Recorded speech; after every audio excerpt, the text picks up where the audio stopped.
Bonjour à tous. En pleine journée utopiale bien chargée, et je suis extrêmement ému et ravi de vous voir aussi nombreux aujourd'hui.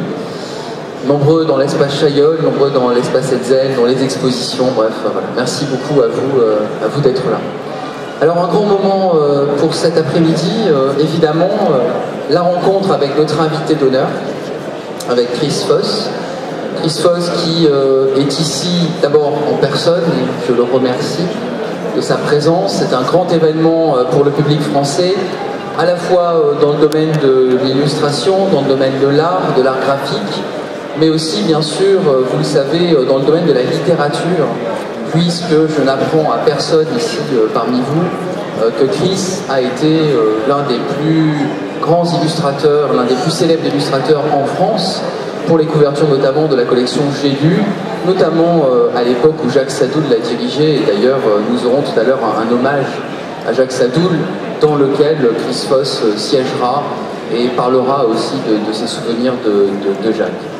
Donc c'est un grand événement. Il faut que vous sachiez que ce genre d'événement-là, cette présence de Chris Foss parmi nous à Nantes, aux Utopiales, c'est un événement qui se prépare. Il faut plusieurs mois, parfois plusieurs années pour que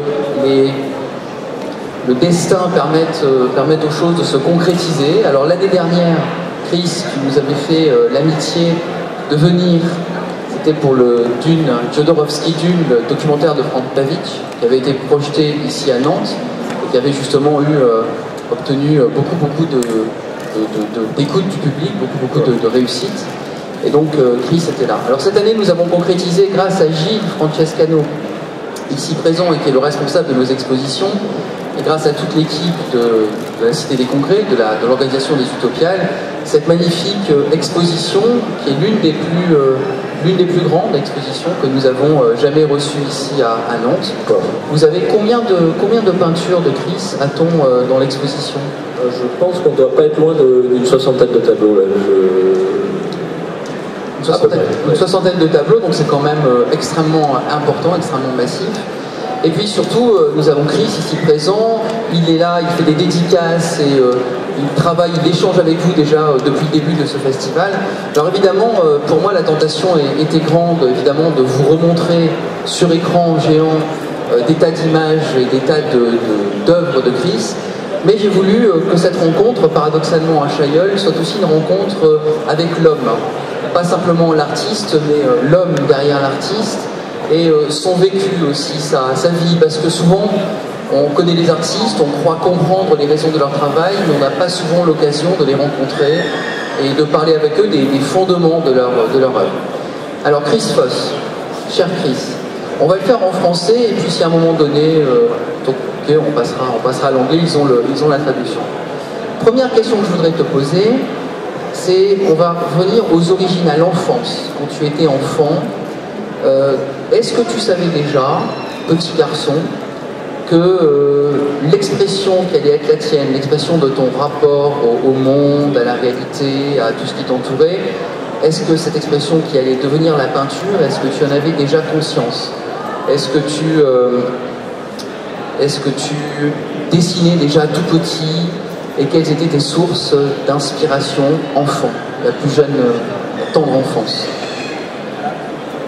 Je suis devenu un petit peu de Guernsey et Jersey, et c'est cette maison en Jersey qui était le bâtiment de ma famille il y a 200 années, et derrière ce petit bâtiment-là, le grand bâtiment-là, on a un petit bureau, et je me souviens bien, et je crois, j'ai eu 3 ans, et mon oncle, il a aidé de faire les dessins, et j'ai fait les dessins sur les locomotives vapeur.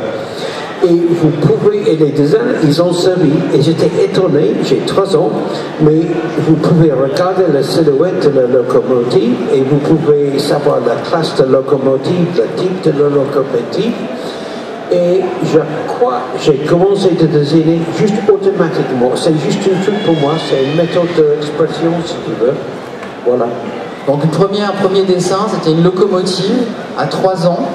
locomotive vapeur, et avec, tu dis le sens du détail, le sens de la mécanique. Oui, c'est ça. Oui. Est-ce qu'il y avait un attrait pour l'objet technique lui-même? Pourquoi la locomotive? Est-ce que c'était la machine déjà Je crois, peut-être c'est un certain...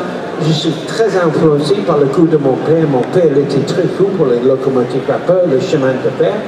Et on a eu l'habitude, si on doit faire les courses, mon père, il dépose ma mère pour faire les courses, ma pauvre mère, et c'est elle qui fait les courses toute seule. Et nous sont amenés par mon père de venir à une gare pour voir les locomotives et tout comme ça. Et ça, il a me donné une immense impression, ce truc-là. Les grosses machines avec le vapeur, le bruit, les trucs comme ça, le sens, les trucs comme ça. Et je crois, bien sûr, on n'a pas analysé depuis cette époque-là, cette chose, mais je crois que c'était une immense influence. Même aussi, nous avons habité en Guernsey et Jersey, et c'était beaucoup d'années avant, c'est juste après la Deuxième Guerre, et tout est on n'a rien qui marche bien. Et si on prend un bateau, c'est un ancien bateau, c'est un bateau vapeur si vous voulez, et nous sommes fascinés. Vous pouvez rester presque sur le toit de le bateau et vous pouvez regarder tout l'intérieur avec les gens qui mettent le charbon dans le poudre, dans la machine, et vous pouvez regarder toutes les machines qui marchent comme ça. Et je crois que ça c'est une grande influence aussi. Voilà. Donc la vapeur aussi a joué un rôle très important, la locomotive à vapeur, le bateau à vapeur, on est presque dans Jules Verne. Alors la question que j'ai envie de poser à Chris, enfant, donc après 3 ans, peut-être un peu plus tard, est-ce que la science-fiction, est-ce que la lecture peut-être de romans de science-fiction, alors pas forcément Jules Verne, mais est-ce que ça a eu une influence sur ton travail ou ton imaginaire ou pas du tout? Est-ce que la science-fiction a joué un rôle dans le développement, la formalisation de ton expression artistique? Tout à l'heure, j'ai parlé avec les journalistes, donc je peux toucher les animaux que vous avez discutés. Et, tu vois, on a beaucoup de souvenirs grâce à vous, et merci pour l'invitation, parce que grâce à vous, je suis obligé de penser sur mon influence. Une immense influence. Quand j'étais jeune, nous n'avons que la poste, le radio. Ça n'existe pas, télévision, bien sûr, ça existe, mais pas dans notre région. Et sur la poste, je me souviens maintenant, et c'était une très importante chose, c'est l'émission de la BBC, on s'appelle Jet Morgan, au voyage de l'espace. Et nous sommes toujours préparés pour ça. Ma mère a fait un feu, et nous sommes installés. Et on est très pris, tu vois, c'est juste une pause simple, mais on est pris par on a du tonnerre, on a les sons, et il commence avec Jet Morgan, voyage de l'espace, da da da da da da da. Et voilà, quand vous avez 14 ans ou 5 ans, on est comme ça. Bien sûr, les enfants maintenant, j'ai regardé les enfants à la même âge, je regarde la télé, c'est la même chose, ils ont les yeux comme un missile, ils sont complètement pris par l'écran. Voilà.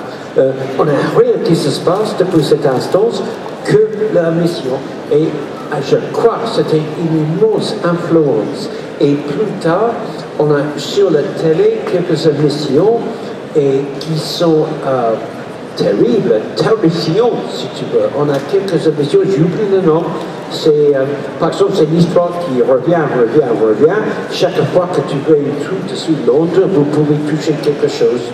Et ils sont en train de faire un nouveau chemin de fer dessus Londres. Ils ont touché les anciens trucs. On a le diable, on a des trucs comme ça. J'oublie le nom. C'est quelque chose in the pit. Et on était terrifiés. On était obligés d'avoir la lumière allumée toute la nuit. Voilà. Tellement la peur. Voilà.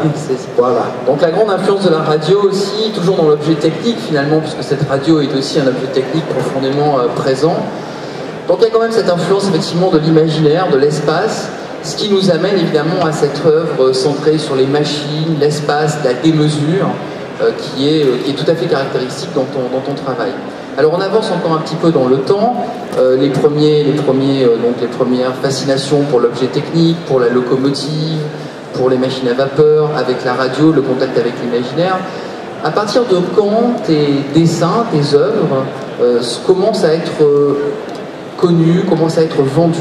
Par exemple, quelles ont été les circonstances dans lesquelles tu as vendu ton premier tableau?